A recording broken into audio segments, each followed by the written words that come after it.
अगर धर्म बहुत ताकतवर होता तो पाकिस्तान बनने के बाद बांग्लादेश की जरूरत क्यों पड़ती? मुसलमानों के लिए एक नया देश चाहिए तो पाकिस्तान बन गया। पाकिस्तान और बांग्लादेश में मुसलमान ही तो थे।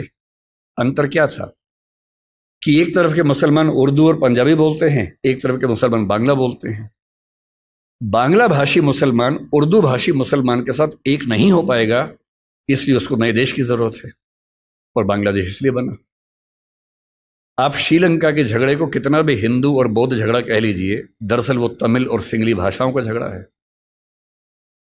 ये जो भाषाओं के झगड़े हैं, और भाषाओं का एक अस्तित्व होता है, जैसे मनुष्यों के जीवन में वक्र है, कभी सफल कभी विफल, ऐसी भाषाओं का जीवन होता है। आज से 300 साल पहले ब्रज भाषा का जो जोर था, कोई सोच सकता था कि 300 साल बाद उसका नाम लेने वाला कोई बचेगा नहीं?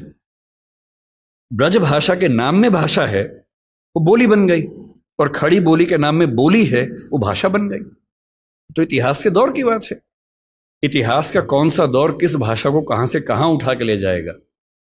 जब पुर्तगाली यूरोप से निकले थे दुनिया पर कब्जा करने के लिए, उन्हें लगता होगा कि पुर्तगाली दुनिया की महान भाषा बनेगी। बाद में फ्रांसीसियों ने, हॉलैंड के डच लोगों ने, अंग्रेजों ने आपस में झगड़े किए, फ्रेंच लोगों ने झगड़े किए। उन झगड़ों में संयोग से अंग्रेजी जीत गई, और क्योंकि अंग्रेजी जीत गई, क्योंकि अंग्रेजी का असर भारत पे पड़ा, अंग्रेजी का असर अमेरिका पे पड़ा, अंग्रेजी का असर अफ्रीका पर ज्यादा पड़ा, इसलिए आज अंग्रेजी दुनिया की सबसे प्रसिद्ध भाषा है, प्रचलित भाषा है। ऐसा थोड़ा ना कि अंग्रेजी बहुत महान भाषा है, भाषाएं सारी महान हैं। और अगर तकनीकी तौर पे देखें तो हिंदी भाषा वैज्ञानिक तौर पर अंग्रेजी से बेहतर भाषा है। केवल शब्दावली के अभाव को पीछे छोड़ दें, चाहे वो ध्वनि का मामला हो, फोनेटिक्स का मामला हो, सिंटैक्स का मामला हो, भाषा विज्ञान के किसी भी स्तर पर देखें तो हिंदी अपनी वैज्ञानिकता में अंग्रेजी से कहीं भी कम नहीं है, कई मामलों में बेहतर है। इसलिए कौन सी भाषा का कितना राज होने वाला है, यह बात तय होती है केवल इस बात से कि उस भाषा के समाज की दुनिया पर क्या पकड़ है, कौन उपनिवेश की भाषा बनी, कौन साम्राज्य की भाषा बनी, किस भाषा में ज्यादा विकास हुआ, किस भाषा में कम विकास हुआ। संयोग की बात है कि आज हम एक ऐसी दुनिया में है, ग्लोबल दुनिया में, जहां अंग्रेजी का वर्चस्व है। अंग्रेजी से दिक्कत ना आपको होनी चाहिए ना मुझे होनी चाहिए। हम हर भाषा का सम्मान करें, उससे फायदा उठाएं, सीखें, अपने काम का लाभ लें। पर मैं अंग्रेजी माध्यम का विद्यार्थी रहा हूं, मैंने बहुत सारी पढ़ाई अंग्रेजी माध्यम में की, और मैं अंग्रेजी में लगभग उतना सहज जितना हिंदी में हूं। तो मुझे इस बात की खुशी है। मुझे चिंता केवल तब होती है जब भारत में होते हुए कोई मुझसे यह उम्मीद करता है कि मुझे हिंदी बोलने में शर्म होनी चाहिए। चिंता केवल तब होती है। भारत में होते हुए मैं अपनी भाषा बोलूं, अपनी भाषा बोलने मुझे काहे की शर्म होनी चाहिए। मैंने जिन जिन देशों की यात्रा की, आज दुनिया के हर देश पर दबाव है कि अंग्रेजी सीखे, और वो दबाव इसलिए कि ग्लोबलाइजेशन का दौर है, अंग्रेजी में चीजें ज्यादा उपलब्ध हैं, स्वाभाविक सी बात है। पर मैंने कभी हॉलैंड में किसी व्यक्ति को डच भाषा की तुलना में अंग्रेजी को महत्व देते हुए नहीं देखा। वो लड़ने को तैयार हो जाते हैं। आप किसी फ्रेंच व्यक्ति से बात करें, आप इजराइल के किसी व्यक्ति से बात करें, जहां भाषा के सम्मान की बात आएगी वो अंग्रेजी का नाम तक नहीं लेंगे। जहां पढ़ने की बात आएगी, सीखने की बात आएगी, फायदा उठाने की बात आएगी, निश्चित तौर पे सीखेंगे, क्योंकि उस भाषा से उनको फायदा होता है। और आज की जो बातचीत हमारी होने वाली है वो कुछ कुछ उसी तौर पे होने वाली है कि आज हमारी क्या स्थिति है, हमें क्या करना चाहिए, क्या बहुत डरने की जरूरत है। ऐसा तो नहीं कि हम बिना बात के खौफ में हों, और मुझे लगता है कि हम बिना बात के खौफ में ज्यादा रहते हैं। और जब मैं हिंदी की बात सोचता हूं और मिरांडा हाउस के संदर्भ में सोचता हूं, तो मुझे लगता है कि हिंदी की स्थिति कुछ कुछ वैसी ही है जैसी द टेम्पेस्ट नाटक की नायिका मिरांडा की थी।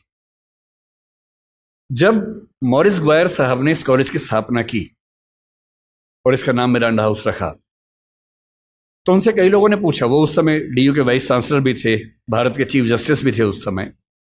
तो जब भारत आजाद हो गया और वो चले गए यहां से, 1952 में उन्होंने एक बात की व्याख्या की कि मैंने इस कॉलेज का नाम मिरांडा क्यों रखा।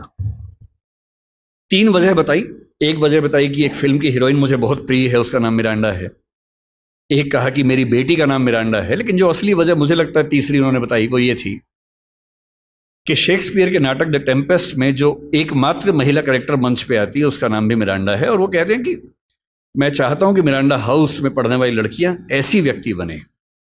वो व्यक्ति आप मती बनिएगा, अब तो उसका महत्व रहा नहीं है, उस दौर में उसका महत्व था। कुछ कुछ छायावाद की श्रद्धा जैसी लड़कियां होती हैं वो, जो एकदम भारतीय किस्म का मिजाज नहीं होता है कि मेरा कोई अधिकार नहीं है, मैं सिर्फ त्याग करने के लिए पैदा हुई हूं। कुछ कुछ वैसा मिजाज उस लड़की का है, मिरांडा का। उस नाटक में एक बड़ी खास बात है, मिरांडा बहुत योग्य लड़की है, उसकी समझ बड़ी गहरी है, पर वो अपने पिता और अपने होने वाले पति, प्रोस्पेरो उसका पिता है, फर्डिनेंड उसका होने वाला पति है, वो उन दोनों के इतने कंट्रोल में है कि वो खुद को डिफाइन उन्हीं के नजरिए से करती है।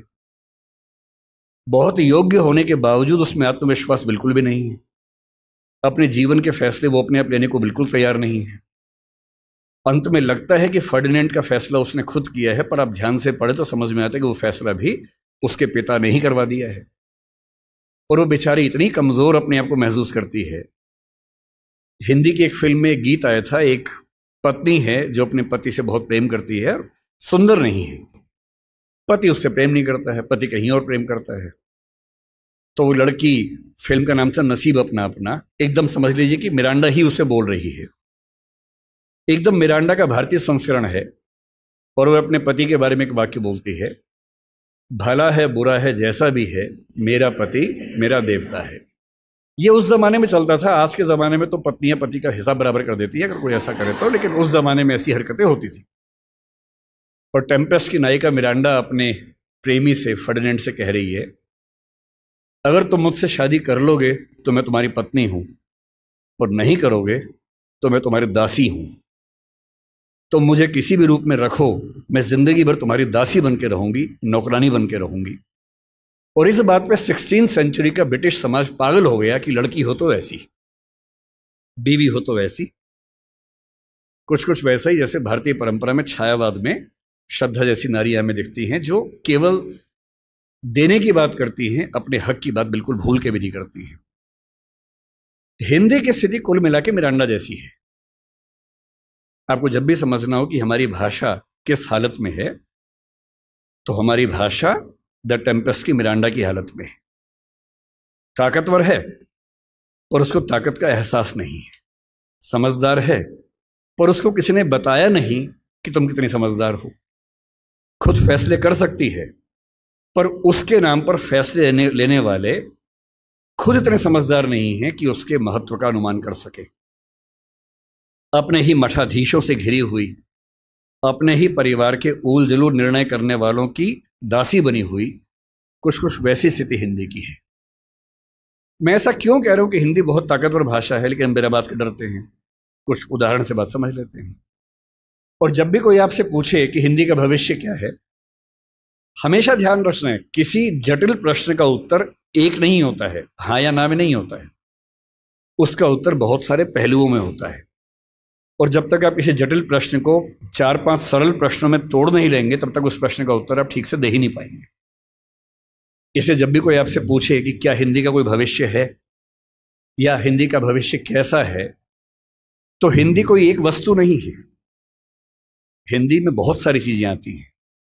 मसलन आपको बताना पड़ेगा कि बोलचाल की भाषा के रूप में हिंदी का भविष्य क्या है, राजभाषा के रूप में, ऑफिशियल लैंग्वेज के रूप में हिंदी का भविष्य क्या है, राष्ट्रभाषा के रूप में क्या है, संपर्क भाषा के रूप में क्या है, ज्ञान विज्ञान की भाषा के रूप में क्या है, व्यापार की, वाणिज्य की, नौकरी की दुनिया में उसका भविष्य क्या है।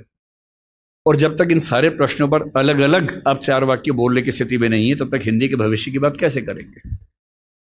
मसलन क्या हिंदी का भविष्य बोलचाल की भाषा के रूप में है या हम खत्म होने वाले हैं। यदि कोई आपसे कहे कि हम खत्म होने वाले हैं, उस मूर्ख की बात को बिल्कुल मानने की जरूरत नहीं है। वो निरा मूर्ख व्यक्ति होगा जो ऐसी बात कर सकता है। तथ्यों पर ध्यान देना है। हिंदी समाज की बुरी आदत है कि हम तथ्यों पर नहीं, अफवाहों पर ज्यादा ध्यान देते हैं।